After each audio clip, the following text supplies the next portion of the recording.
दरे नबी पर ये उम्र बीते हूँ मुझ पे लुत्फे दवाम ऐसा, लुत्फे दवाम। दरे नबी पर ये उम्र बीते हूँ मुझ पे लुत्फे दवाम ऐसा कि मदीने वाले कहे मकामी, मदीने वाले कहे मकामी हो उनके दर पर कयाम ऐसा। मदीने वाले कहे मकामी हो उनके दर पर कयाम ऐसा। मदीने वाले कहे मकामी हो उनके दर पर कयाम ऐसा। जो गमज़दों को गले लगा ले, बुरों को दामन में जो छुपा ले, है दूसरा कौन इस जहां में सिवाय खैरुल अनाम ऐसा। मदीने वाले कहे मकामी हो उनके दर पर कयाम ऐसा। सुभान मुझी को देखो वो बेतलब ही नवाजते जा रहे हैं पे हम, न मेरा कोई अमल है ऐसा, न मेरा कोई है काम ऐसा। मदीने वाले कहे मकामी हो उनके दर पर कयाम ऐसा। बिलाल, इस नाम में कशिश कितनी है, इतनी कशिश है। जरा थोड़ा सा दिल खोलें और इस कशिश को महसूस करें, फिर मोहब्बत से कहें सुभान अल्लाह। मैं दोबारा पढ़ता हूँ और बताइएगा कि ये सब बिलाल के जानने वाले मानने वाले बैठे हैं। बिलाल, हाँ करंट पूरा नहीं है अभी, जरा बुलंद आवाज से।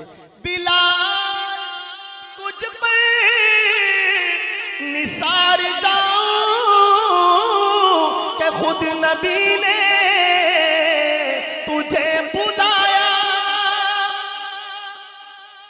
सरकार का इंतकाल हुआ मदीना में, तो पहली अजान जो हजरत बिलाल ने पढ़ी जोहर की अजान थी, और बिलाल ने जब कहा अशहदु अन्ना मुहम्मदर रसूलुल्लाह, तो हिचकी बन गई और अजान पूरा करना मुश्किल हो गया।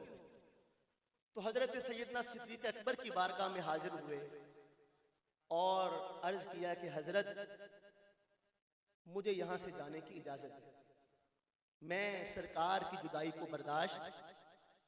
हजरत अबू बकर सिद्दीक ने फरमाया कि बिलाल कोई मेरा तुझ पे हक है? तो हजरत बिलाल ने अर्ज़ किया कि हजरत आपने मुझे खरीद कर आज़ाद किया था, आपका तो बहुत हक है, मैं उस हक का वास्ता है यहीं पर रुकूं, कहीं नहीं जाना। लेकिन 2-3 दिन से ज्यादा बिलाल से फिर सब्र नहीं। दोबारा हाजिर हुए, हजरत आपने मुझे अल्लाह के लिए आज़ाद किया था या अपने लिए? तो हजरत ने फरमाया किया तो अल्लाह के लिए था।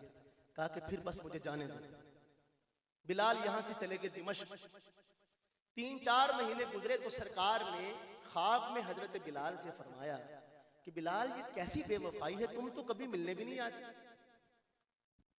तो बिलाल वहां से निकले और सरकार की बारगाह में पहुंचे, कब्र अथर पे आके लिपट गए और कहने लगे या रसूल अल्लाह, मैं बेवफा नहीं हूं,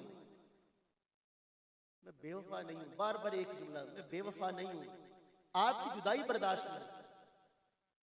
इकबाल ने कहा है वो आस्तान न छुटा तुझसे एक दम के लिए, किसी के इश्क में तूने मजे सितम के लिए जफा जो इश्क में होती है वो जफा ही नहीं, सितम ना हो तो मोहब्बत का कुछ मजा ही नहीं। लोगों ने जब देखा कि बिलाल तशरीफ लाए हैं, लोगों ने कहा कि बिलाल हमें सरकार के ज़माने वाली अजान तो सुनाओ। बिलाल ने कहा तुम लोग जानते हो कि मैं अजान नहीं पढ़ता। लोगों ने कहा कोई सिफारशी ढूंढो जिनकी बात को बिलाल टाल ना सके। तो नजरें उठी, दो शहजादों पे जाके ठहर गईं।